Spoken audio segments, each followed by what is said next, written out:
नमस्कार मंडळी, स्वागत आहे तुमचं आमच्या चॅनलमध्ये। आवाज महामुंबईचा, शोध बातमीचा, कौल मनाचा। चला तर मग आमचे चॅनल लाईक करा, शेअर करा आणि सबस्क्राइब करा। धन्यवाद। दिल्लीतील विद्यार्थ्यांवरील लाठीचार्जच्या निषेधार्थ पेनमध्ये आंदोलन। दिल्लीतील जंतर मंतर येथे आंदोलन करणाऱ्या विद्यार्थ्यांवर झालेल्या कथित लाठीचार्जच्या निषेधार्थ आवाज पेनचा मंचाच्या वतीने आज मंगळवार 21 जुलै 2026 रोजी सायंकाळी 5:30 वाजता गांधी मंदिर, वाचनालय ते पेन नगर परिषद चौक दरम्यान अहिंसक लक्षवेधी आंदोलनाचे आयोजन करण्यात आले होते।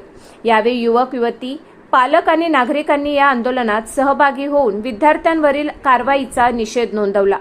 यावेळी नगरपालिकेसमोरील चौकात जमून आंदोलकांनी घोषणा देत केंद्रीय शिक्षण मंत्री धर्मेंद्र प्रधान यांच्या राजीनाम्याची मागणी केली। युवक, युवती, विद्यार्थी, सामाजिक कार्यकर्ते या आंदोलनावेळी उपस्थित होते। आवाज महामुंबईचा चॅनलसाठी विनायक पाटील, पेन।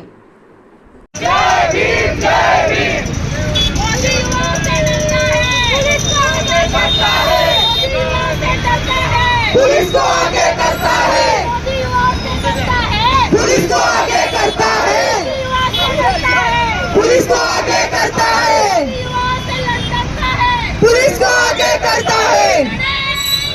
जीतेंगे, जीतेंगे। करायचं काय? खाली डोकं वर पाय। कोण बोलतोय देणार नाही? याच्याशिवाय राहणार नाही। अरे कोण बोलतोय देणार नाही? याच्याशिवाय राहणार नाही। धर्मेंद्र प्रधान, धर्मेंद्र प्रधान, धर्मेंद्र प्रधान।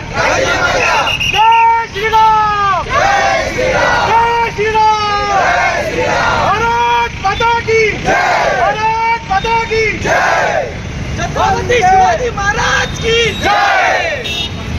पाहिजे ना, प्रत्येक गोष्टीत अकाउंटेबिलिटी कुठंच नाही। म्हणजे आता रस्ते पडतात, पूल पडतात, रस्त्यांवर खड्डे, म्हणजे जे काही सरकार करतंय ना ते सगळं त्याला अकाउंटेबिलिटीच नाही। अकाउंटेबिलिटी पाहिजे, त्यासाठी आपण हा राजीनामा मागतोय। आणि जे पेपर फुटतात त्यांनी हजारो पोरं थोडी पक्षाची आहेत, बिचारी मार खात आहेत, थोडी कुठल्या पक्षासाठी खात आहेत।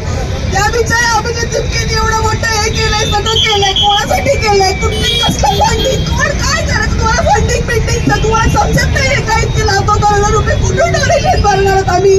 आमचं आई नाही, बाप नाही, काय करणार आहोत आम्ही?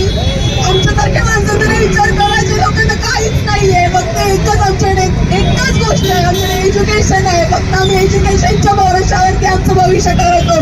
नाही आमच्याकडे बाप आहे ना, सरकार आमचं आहे ना, कोण आमची माणसं आहेत, कोणच नाही, सगळे भिकाऊ आहेत। फक्त आम्हाला एकच आशा आहे की आमच्याकडे एज्युकेशन आहे, आमच्या डिग्रीमुळे आम्ही कुठेतरी जाऊ शकतो। पण ते पण जर विकत घेत असतील तर आम्ही काय करायचं?